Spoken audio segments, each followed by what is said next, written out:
it's round 4 back here in the hook and the bell goes off. That means it's time for us to give you a list. This time, our list is going to contain the 5 best fighters of 2014, and I'm pretty sure I'm going to disagree with Paul on one of these. Let's go into the list. Let's get to it.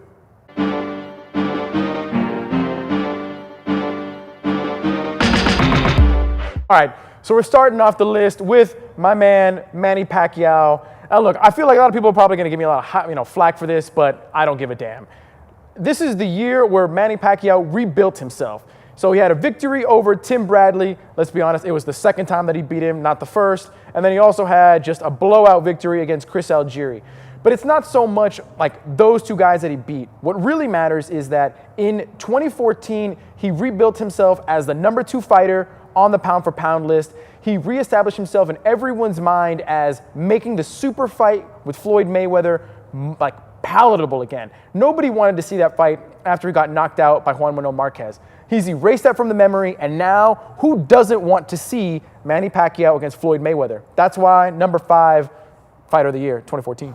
There it is. Now, let's go to number 4, and we're going to put on for all the people from the flyover states. Look, I'm from Oklahoma. This dude, Terrence Crawford, he's from Nebraska. Man, you guys here in California, you guys don't ever care about any of the people from these states, but it's time to put on for one of the best fighters in the world. Terrence Crawford had a hell of a 2014. Great fight against Ray Beltran.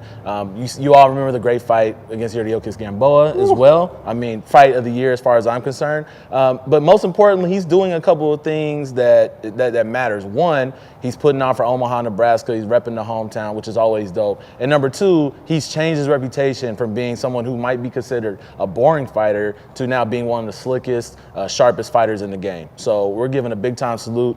Terrence Crawford, flyover states. Let's do it.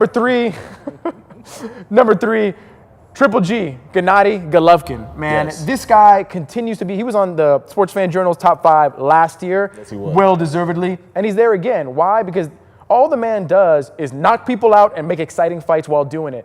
I mean, who watches boxing, block out some time to be watching a Triple G fight? So he fought 3 times, knocked out all 3 guys, Adama, then Gil, and then Marco Antonio Rubio.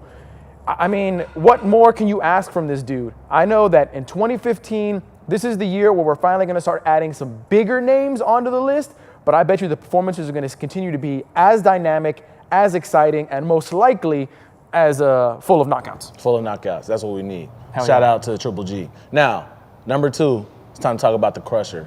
Sergey Kovalev came in with 2014 with definitely headhunting big names, and he got one of the biggest names in boxing history a couple of months ago as he was able to take on Bernard the Alien, the Executioner. The man is 38,000 times older than I am, Hopkins. Look, it wasn't the greatest boxing display ever, but surviving a fight with Bernard Hopkins automatically qualifies you as one of the fighters of the year as far as I'm concerned. He's polished in the ring. He's coming in with a solid game plan every single time he's in there, and he's looking to hurt you as well. And I think it's going to be interesting to see what happens in 2015 as we see the possibility of Adonis Stevenson in the fight cards for next year. That's the fight I'm looking forward to seeing for sure, and hopefully maybe Kovalev will get a chance to be number 1 on this list in 2015. Speaking of number 1.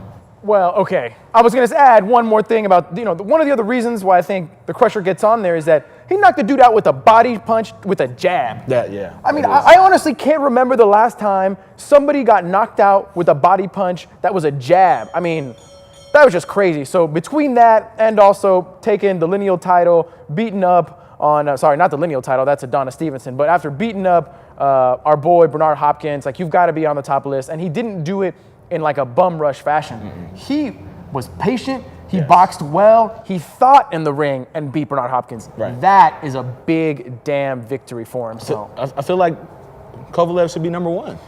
No, he did not. No, and let me tell you why. So the man at the number 1, Roman Gonzalez, better known as Chocolatito, he's the best fighter in the world that you're not paying attention to. And you're like, who the hell is that? And that's why you need to be paying attention to this man.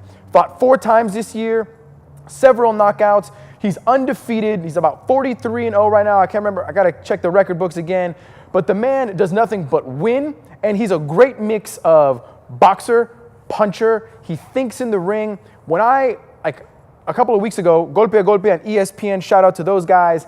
Juan Manuel Marquez co-hosts on there. He got in the ring with Juan Manuel Marquez, and they talked about one of his third fight this year against a Japanese fighter, which I'm not going to pronounce his name because I would butcher it. Let's just be honest. We are bad at pronunciation here on The Hook, but we accept our faults. Anyways, and he's talking about how he fought this guy, and you could watch, like if you compared the fight with the in-fight game plan that he's talking to Juan Manuel Marquez, and you're like, damn, there's a lot of thinking that goes on even in Slugfest, at least when you're at the level of Chocolatito. 4 fights, 4 wins, undefeated record in the 40s.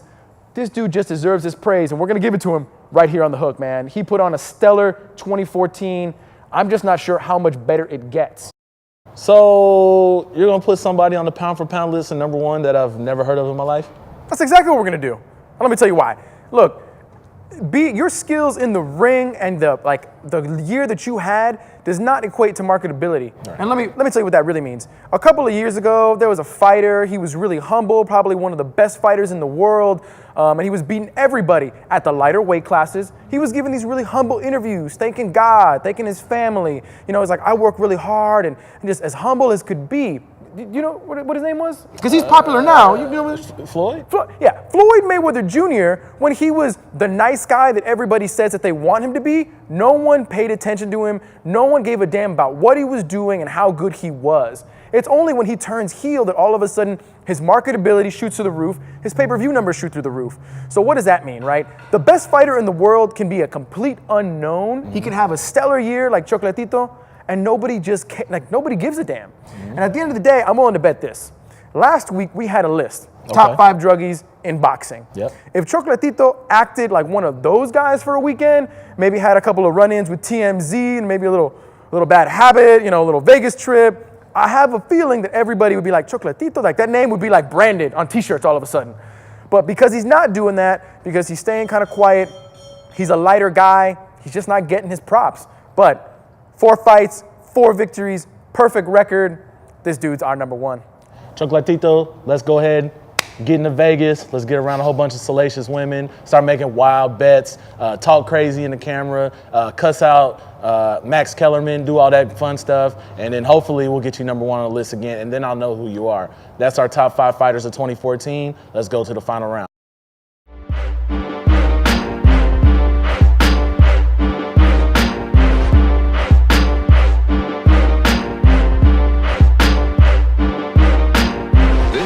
Should be played at high volume.